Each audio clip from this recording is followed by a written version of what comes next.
You've been told the story of American greatness, the shining city on a hill, the beacon of freedom, the reluctant superpower that stepped onto the world stage only when duty called. But empires don't rise by accident, and power doesn't accumulate through good intentions alone. The story of how America became the world's most powerful empire is not the one they taught you in school. It's messier, bloodier, and far more deliberate than the mythology suggests. It's a story written in the sugar fields of Hawaii, the jungles of the Philippines, the streets of Tehran, and the rice paddies of Vietnam. It's a story of ordinary people crushed beneath the wheels of expansion and of others who stood in defiance, often at tremendous cost. This is not a tale of inevitable destiny or manifest greatness.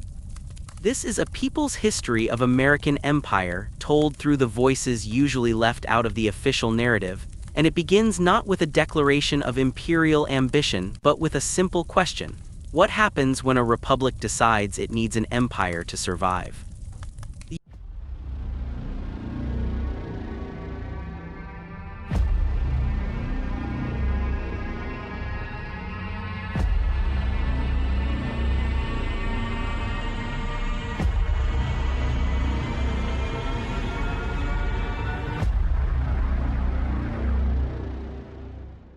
The year is 1898 and America is hungry, not for food but for something more intoxicating: relevance.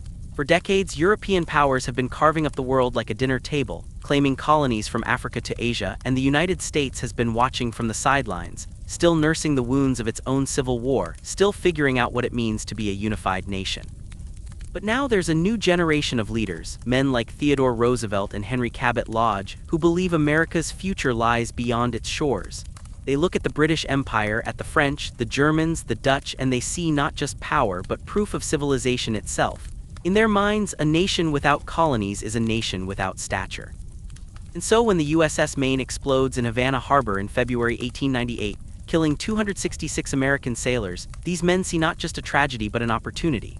"Remember the Maine, to hell with Spain," becomes the rallying cry, and within months America is at war, ostensibly to liberate Cuba from Spanish colonial rule.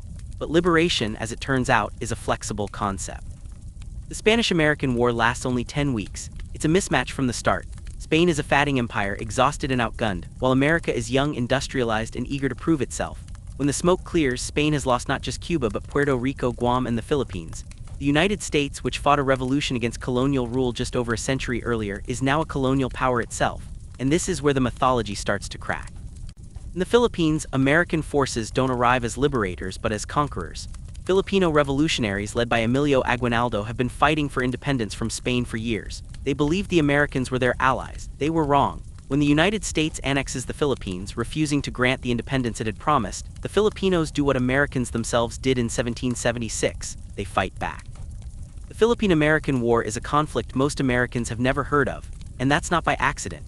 It's a brutal, ugly affair that lasts from 1899 to 1902, though sporadic fighting continues for years afterward.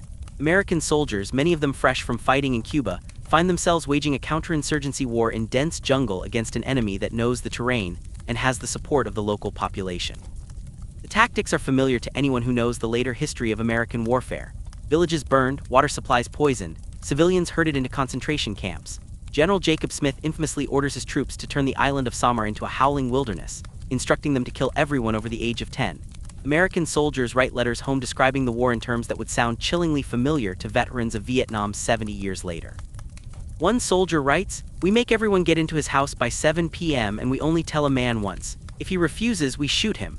The official death toll is around 20,000 Filipino combatants and 200,000 civilians, though historians believe the real number is far higher. Some estimates put civilian deaths at over 1 million when you factor in famine and disease caused by the war. Back home, the war sparks America's first major anti-imperialist movement. Mark Twain, Andrew Carnegie, William James, and thousands of ordinary citizens organize to oppose what they see as a betrayal of American principles. Twain writes scathing satires, suggesting that the stars and stripes should be replaced with the skull and crossbones. He publishes an essay titled "To the Person Sitting in Darkness," mocking the idea that America is bringing civilization to the Philippines through violence. But the anti-imperialists lose. The Senate ratifies the Treaty of Paris by a single vote, and the Philippines remains an American colony until 1946. The lesson is clear: empire is profitable and principles are negotiable. The pattern established in the Philippines becomes the template for American power in the 20th century. You don't need to formally colonize a place to control it. You can achieve the same results through economic domination, military intervention, and the installation of friendly governments. This is the innovation of American empire. It operates differently than the British or French models. There are fewer flags planted, fewer governors appointed, but the control is just as real. And nowhere is this clearer than in Latin America and the Caribbean, which become, in the words of politicians of the era, America's backyard. In 1903, when Colombia refuses to grant the United States favorable terms for building a canal across the Isthmus of Panama, Theodore Roosevelt doesn't take no for an answer. He supports a Panamanian independence movement, sends warships to prevent Colombian troops from suppressing it, and within days, Panama is an independent nation that immediately grants the U.S. the rights to build and control the canal. Roosevelt later brags, "I took the canal zone and let Congress debate." The Panama Canal opens in 1914, a marvel of engineering and a monument to American power. It cuts 8,000 miles off the sea journey from New York to San Francisco, and more importantly, it gives the United States control over one of the world's most strategic waterways. But for Panamanians, it means living with a foreign military presence in the heart of their country for the next 85 years. The pattern repeats across the region. In Nicaragua, American Marines land in 1912 to protect American business interests and end up staying on and off until 1933. In Haiti, Marines occupy the country from 1915 to 1934, ostensibly to restore order but really to protect American financial interests and prevent European powers from gaining influence. The occupation is characterized by forced labor, racial segregation, and brutal suppression of resistance. Thousands of Haitians die fighting the occupation. In the Dominican Republic, it's the same story. Marines arrive in 1916 and don't leave until 1924. The pattern is so common it gets a name: dollar diplomacy under President Taft, which explicitly links American foreign policy to the promotion of American business interests abroad. But it's in the period after World War II that American empire truly comes into its own, and this is when the nature of the project becomes clear. The war has devastated Europe and Asia. The old colonial powers, Britain and France, are exhausted and bankrupt. The Soviet Union emerges as a rival superpower, and suddenly the world is divided into two camps in what becomes known as the Cold War. For the United States, this creates both an opportunity and a justification. The opportunity is to fill the power vacuum left by the European empires. The justification is anti-communism. Any government, anywhere, that appears to lean toward the Soviet Union, or even just toward economic policies that threaten American business interests, can be labeled communist and targeted for subversion or overthrow. And this is where the people's history becomes essential, because the official story focuses on abstract ideological battles between freedom and tyranny, while the real story is about specific people making specific decisions that destroy specific lives. In 1953, Iran has a democratically elected prime minister named Mohammad Mossadegh. He's a secular nationalist, not a communist, but he commits an unforgivable sin in the eyes of American and British oil companies. He nationalizes Iran's oil industry, which has been controlled by the British Anglo-Iranian Oil Company. The British want him gone, and they convince the Americans that Mossadegh is opening the door to communist influence. The CIA, in one of its first major covert operations, orchestrates a coup. They pay mobs to riot in the streets, bribe military officers, and spread propaganda. Mossadegh is overthrown and imprisoned, and the Shah Mohammad Reza Pahlavi becomes an absolute monarch backed by American military and financial support.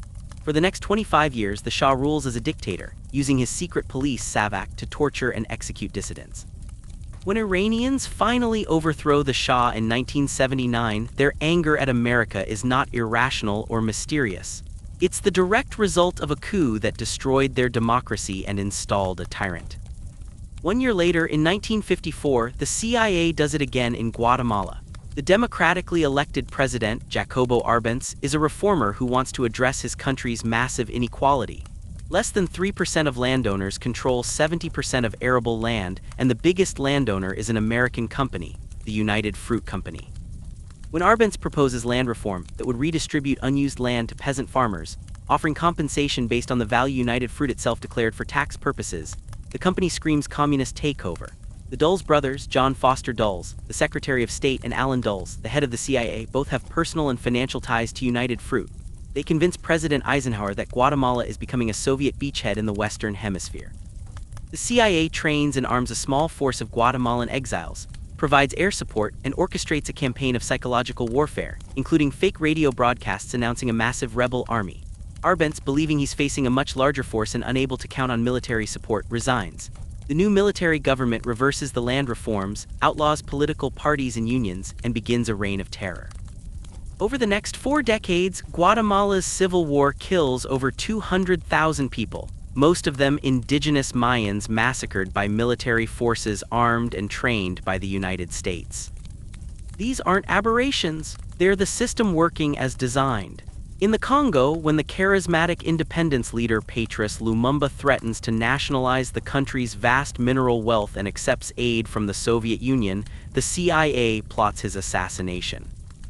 Lumumba is killed in 1961, almost certainly with American complicity, and the country falls into the hands of Mobutu Sese Seko, one of the most corrupt dictators in African history who embezzles billions while his people starve. But Mobutu is pro-American, so Washington supports him for more than 3 decades. In Indonesia, when President Sukarno's government includes communists and pursues non-aligned foreign policy, the CIA provides lists of Communist Party members to General Suharto, who uses them to orchestrate a mass killing in 1965-66 that leaves between 500,000 and 1 million people dead. The American embassy in Jakarta checks off names as the murders proceed. Suharto becomes dictator, opens Indonesia to American investment, and is celebrated in Washington as a stabilizing force. The pattern is clear. Democracy is praised in the abstract but undermined in practice whenever it produces results that threaten American economic or strategic interests. And nowhere is this pattern more evident, more sustained, and more catastrophic than in Vietnam. The Vietnam War is often portrayed as a tragic mistake, a well-intentioned intervention that went wrong. But the people's history tells a different story. It starts in 1945, when Ho Chi Minh, the leader of Vietnamese independence forces who fought against Japanese occupation during World War II, declares Vietnamese independence. He quotes the American Declaration of Independence in his speech, believing that the United States, having fought its own revolution against colonial rule, will support Vietnamese independence from France. Instead, the United States backs France's effort to reassert colonial control, paying for up to 80% of the French war effort by 1954. When the French are finally defeated at Dien Bien Phu, an international agreement at Geneva divides Vietnam temporarily, with elections scheduled for 1956 to reunify the country. The United States refuses to sign the agreement and blocks the elections because, as President Eisenhower later writes in his memoirs, Ho Chi Minh would have won in a landslide. Instead, the U.S. installs Ngo Dinh Diem as leader of South Vietnam. Diem is a Catholic in a predominantly Buddhist country, an authoritarian who jails and tortures political opponents, and a leader so corrupt and repressive that even American officials privately admit he's a disaster. But he's anti-communist, so he gets American support. By the early 1960s, an insurgency against Diem's government is growing, supported by North Vietnam but rooted in genuine grievances of Southern peasants. When John F. Kennedy becomes president, he sends military advisors, then helicopters, then more troops. After Kennedy's assassination, Lyndon Johnson massively escalates the war based on a dubious incident in the Gulf of Tonkin that likely never happened the way it was reported. By 1968, there are over 500,000 American troops in Vietnam, dropping more bombs on this small country than were dropped in all of World War II. The official justification is that America is fighting to prevent communist expansion, to defend freedom, to honor its commitments. But listen to the voices of the people who lived it. Vietnamese peasants describe American forces destroying their villages to save them, spraying Agent Orange that poisons the land for generations, treating every Vietnamese as a potential enemy. American soldiers describe the cognitive dissonance of being told they're fighting for freedom while burning villages and killing civilians. The My Lai massacre in 1968, where American soldiers murder over 500 unarmed civilians, including children and infants, is not an isolated incident, but an extreme example of a war where the distinction between combatant and civilian has collapsed. Lieutenant William Calley, who leads the massacre, is convicted but serves only 3.5 years under house arrest. Many Americans see him as a scapegoat rather than a war criminal. At home, the anti-war movement grows into the largest protest movement in American history. Students occupy campuses. Veterans throw their medals over the White House fence. Martin Luther King Jr. denounces the war as morally unconscionable and economically devastating, pointing out that America is spending millions to kill people in Vietnam while cutting funding for programs to help poor people at home. The government responds with surveillance, infiltration, and violence. FBI Director J. Edgar Hoover runs CONTLPRO, a program that infiltrates and disrupts anti-war groups. Police and National Guard troops attack protesters. At Kent State University in 1970, National Guard soldiers shoot and kill 4 students during a protest. The war finally ends in 1975, not because of a military victory, but because the American public has lost faith in the mission and Congress cuts funding. The U.S. evacuates Saigon in chaos, helicopters lifting off from the embassy roof as North Vietnamese forces enter the city. The final toll: 58,000 American soldiers dead, over 3 million Vietnamese dead, most of them civilians, the country poisoned by unexploded ordnance and chemical weapons, and for what? Vietnam is unified under communist rule anyway, and today it's a trading partner of the United States. The lesson that American policymakers take from Vietnam is not that imperial wars are morally wrong or strategically foolish, but that they need to be fought differently. The loss isn't attributed to the injustice of the cause but to the failure to maintain public support, so the methods evolve.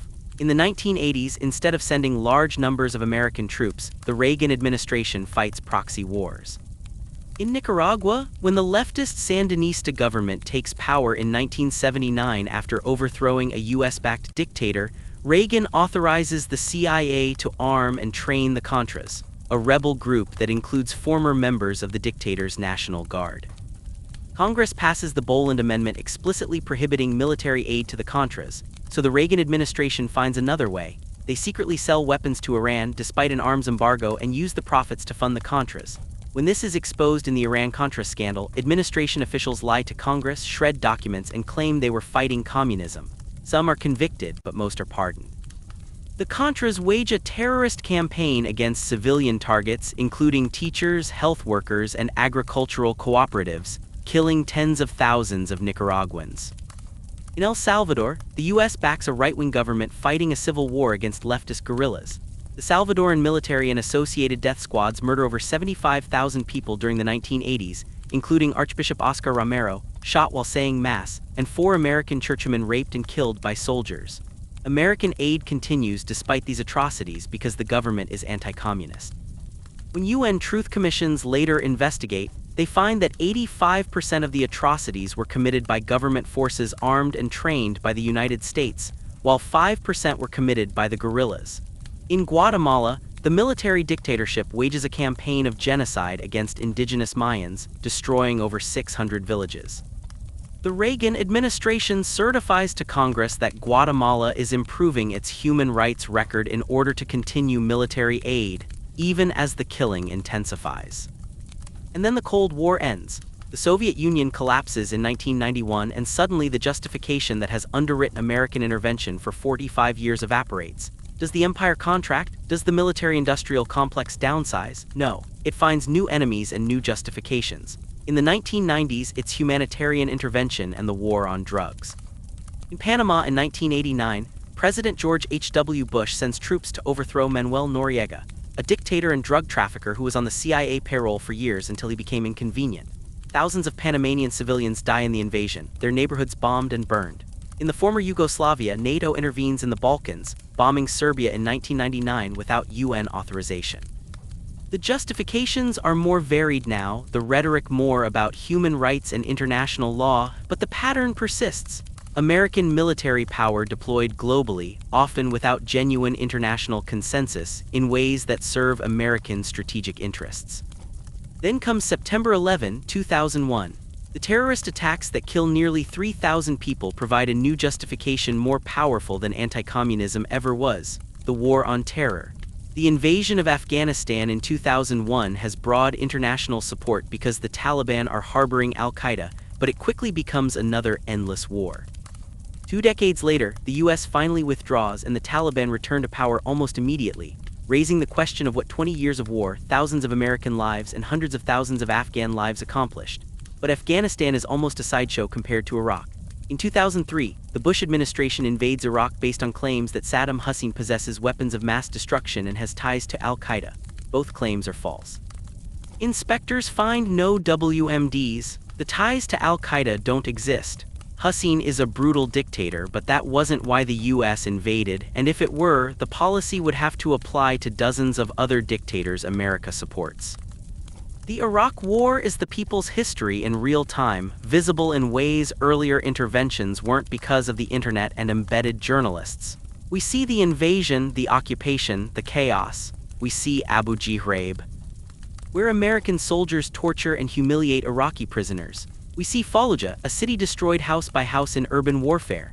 We see the rise of sectarian violence, the collapse of Iraqi infrastructure, the death toll climbing into the hundreds of thousands.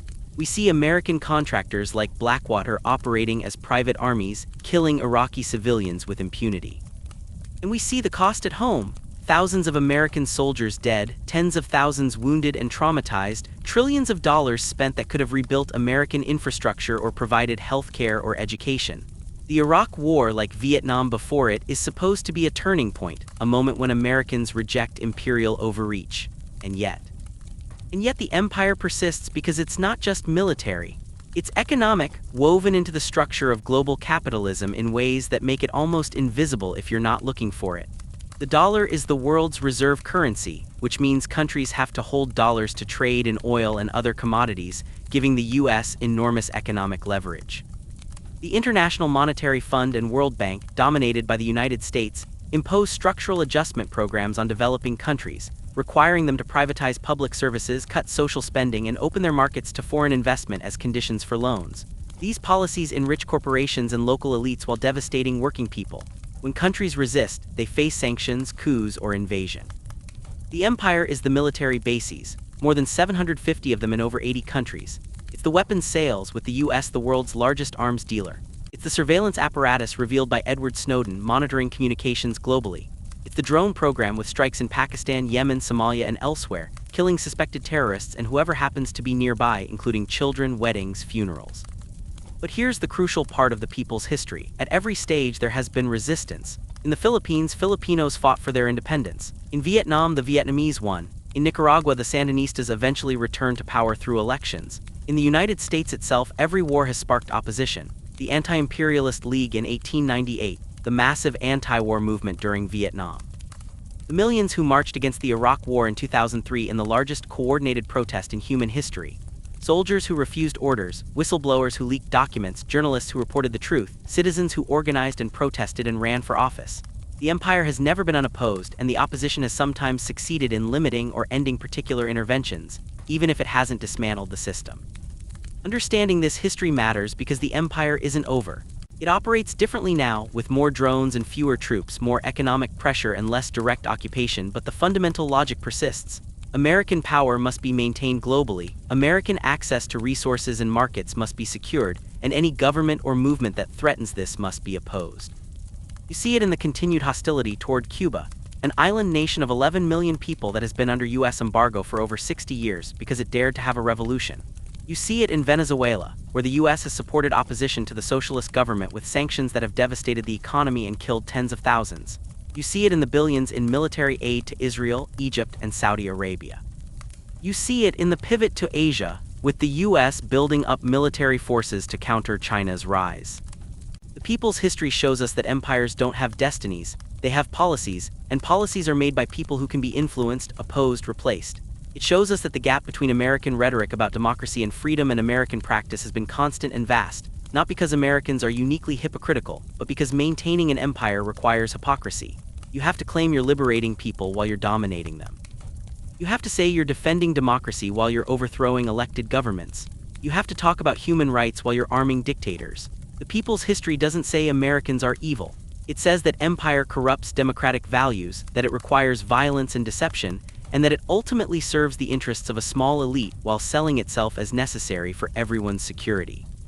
This is how America became the world's most powerful empire, through strategic decisions made over more than a century to project military power globally, to intervene in other countries' affairs when it served American interests, to build an economic system that channeled wealth toward American corporations, and to construct a mythology that justified all of this as necessary and good, but it was never inevitable.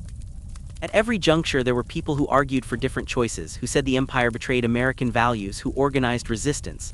Their history is part of this story too. The question isn't whether America is an empire, the record is clear. The question is what happens next, whether the pattern can be broken, whether the people whose lives have been shaped by these policies both abroad and at home can build something different. History isn't over. It's still being written, and the pen is in your hands.